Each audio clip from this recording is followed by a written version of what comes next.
We're at Miravai today, and this is at the highest part of the farm, about 1,550 meters. And it gets its name Miravai because it was Miravai plural, and the farm is built on a hill, a pretty steep hill, which you can see behind me. And at the top there's a natural reserve, and then the farm kind of goes down the other side of the hill. And there are just two really beautiful views on either side of this hill. Here we're looking at the Ahuachapan Valley. I'm going to try to get out to a spot where we can see it. And let's see here. So you can kind of see behind me, that's Volcan Chingon. And there's the Ahuachapan Valley. It's really beautiful. And the farm, actually the original part of the farm, Miravai, is roughly 120 manzanas. And we're walking over to another part that used to be called Santa Maria. That's about 34 manzanas. Santa Maria was in the Duarte family for, again, around 100, 120 years, something like that. And actually, no, 1870 is what they said, so 150 years. But when he married his wife Tete, they inherited Miravai, this other massive part of the farm.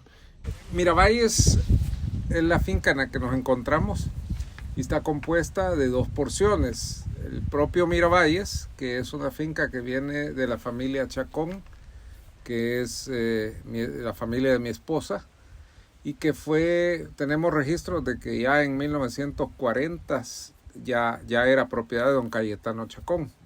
Y luego fue pasando a través de toda la familia Chacón hasta que un día pues nosotros decidimos hacer una oferta por la finca porque estaba relativamente abandonada y la unimos con la otra parte que conforma la actual finca Miravalles, que se llama Santa María, que en origen viene de la familia de mi madre.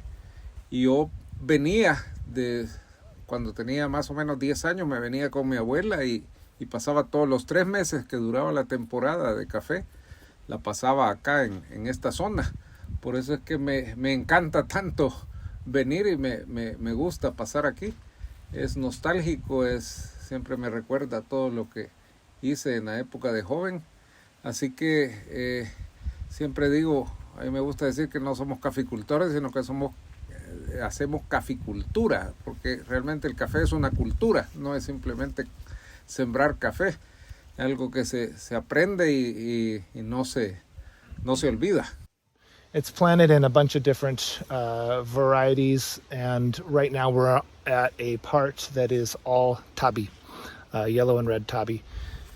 And tabi is a hybrid that was produced in Colombia, and it has some rust resistance.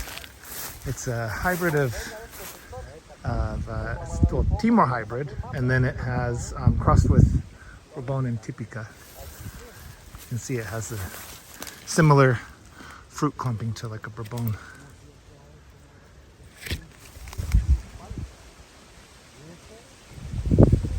And over here is some Ana Cafe that they planted. They have really good separation of all of the varieties here. La finca Miravalles está cultivada actualmente, tiene diferentes variedades. Lo que antiguamente en El Salvador todo era Borbón o Pacas, hoy nos hemos visto, digamos, obligados a ir cambiando por el cambio climático. Y actualmente Miravalles tiene variedades, conservamos Borbón, conservamos Pacamaras, y tenemos Caturras que los hemos venido sembrando, y luego variedades nuevas, por ejemplo las variedades colombianas Tabi y Castillo, que son las predominantes, y Marsellesa. And here we are coming up on this little entrance that leads into Santa Maria, or it's Miravai now, but what was once Santa Maria. And I think just on the other side of that second hill there, I think that's sort of the end of Ahuachapan, and you enter the Santa Ana region on the other side.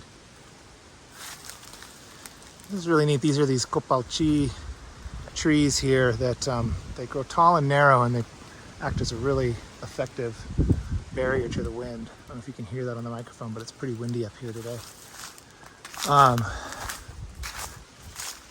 You can still feel the wind, of course, but you can see they've planted it in this nice row that just protects all this coffee here and up above as well.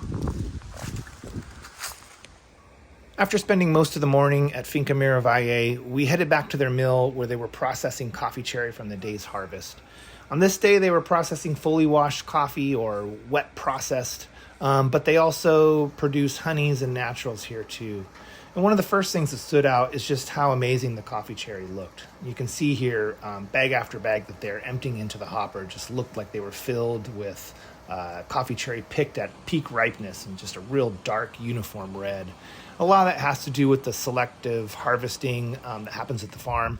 But the pickers also sort the coffee cherry before bringing it to the mill, removing as much of the under and overripe coffee that they can spot. After the bags of coffee are emptied into the receiving tank, it's sent to the depulper machinery by way of this elevator that leads into a flotation channel. The channel's filled with water where the ripe grade 1 coffee sinks and drops into that first hopper that you can see there, while the unripe coffee floats to the top and past into a second hopper that drops into that machine that has penolents on the side, you can see. This is a vertical depulping machine. It's only being used for cherry separation function in order to remove and send that underripe coffee to a depulper used for the lower grades. And now the depulper is sort of like a spinning cheese grater, and I wish I had a better shot of it here, the inside at least. But they're calibrated so that they only remove the outer layer of coffee fruit. And you have to be careful when calibrating these depulpers so they don't score the coffee seeds inside.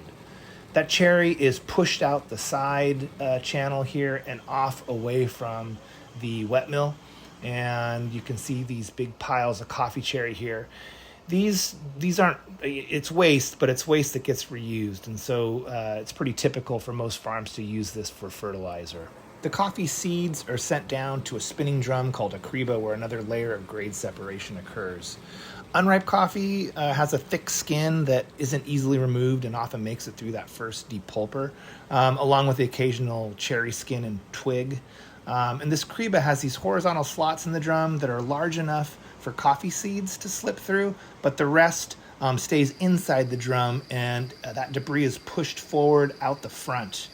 Now, that gets put into this other elevator here that is then transported to another part of the wet mill and this other completely separate depulper here where that coffee is repassed and processed as a lower grade.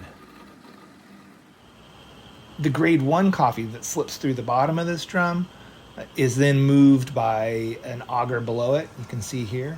That's the coffee sort of falling through the criba into this channel that has an auger that's spinning and moving the coffee out towards a series of fermentation tanks. The coffee's fermented in these tile tanks without water for about 48 hours in order to break down the sticky fruit mucilage layer that's stuck to the coffee seeds. And for a wet processed coffee, all of that fruit has to be removed before drying. And fermentation is really just a means to that end. It's also what distinguishes wet processing from other methods, even though in this case they're not adding water to the tanks like they do at so many other wet mills. These tanks empty into this long adjacent channel where they'll use water to push the coffee toward a demucilager at the end that spins the coffee super fast for about a split second, using just enough water and friction to remove that remaining fruit, and also pushing the coffee upwards to the final stretch here that leads out to the drying patios.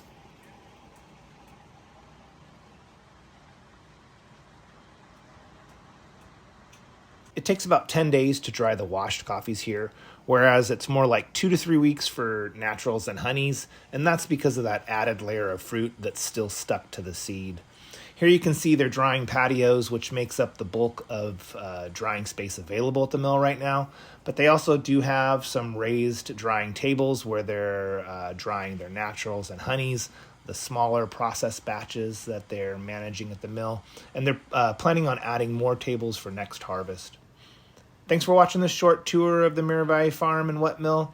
You can check out our video tour of the other Duarte family farm, Finca San Luis, in the description below, as well as link to our current El Salvador coffee list.